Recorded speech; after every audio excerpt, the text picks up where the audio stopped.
It's a sense of abandonment. And I've been trying to describe and figure out what this gloominess that seems to have settled over the United States. And it finally clicked.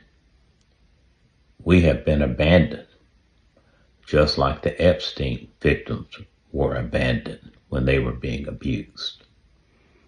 All of the checks and balances that were supposed to be in place to protect us failed. And we have been abandoned and allowed to be abused by those that are supposed to be leading the United States of America. Now, the reasons for this are many, but one of the main reasons is people that managed to get into power, regardless of how they did it, whether they were catering to paranoia, fear, whatever the case, they managed to get into power, particularly in the executive branch. But here's where it went wrong. We have people in power, from the president to people in his cabinet to his backers, that have too much real world power, too much wealth and influence. We have multiple billionaires actually inside the government, inside the president's cabinet, and even more so on the outside, supporting the president and all the program he wants to execute on their behalf. So the mechanisms that are supposed to protect us, the 340 million plus residents of the United States, have a power imbalance problem.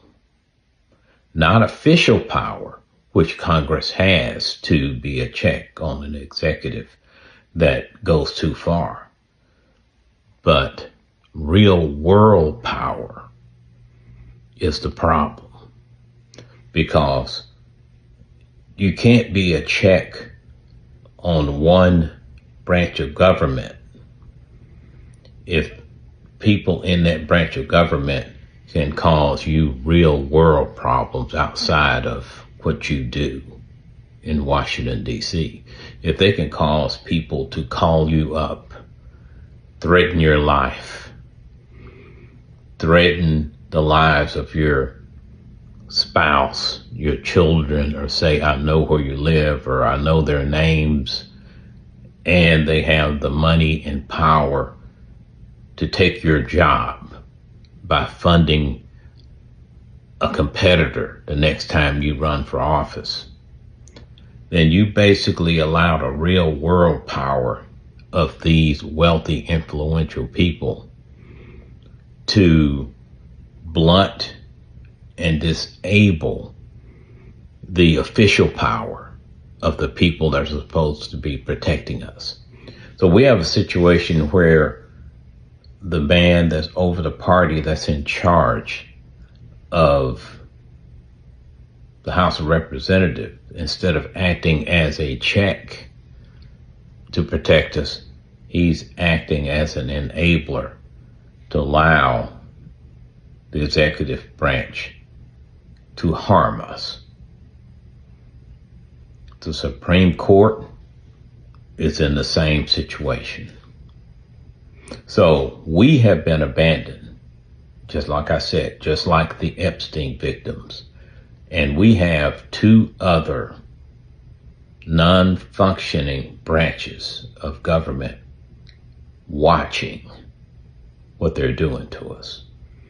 From the tariffs to the money grab that recently happened on the $1,776,000,000 that's supposed to go to this compensation fund, and everything in between, including the war Donald Trump started with Iran, is because of the abandonment of the American people. and they watch us get abused and do nothing about it. Just like what happened with those children that were the victims of Jeffrey Epstein and all those that were with Epstein abusing these children, which allegedly could include the very president of the United States, because his name is mentioned in allegations in the Epstein files. So that is really what this feeling is. Abandonment, and also the knowledge that our futures are being forfeit because no one is looking out for us.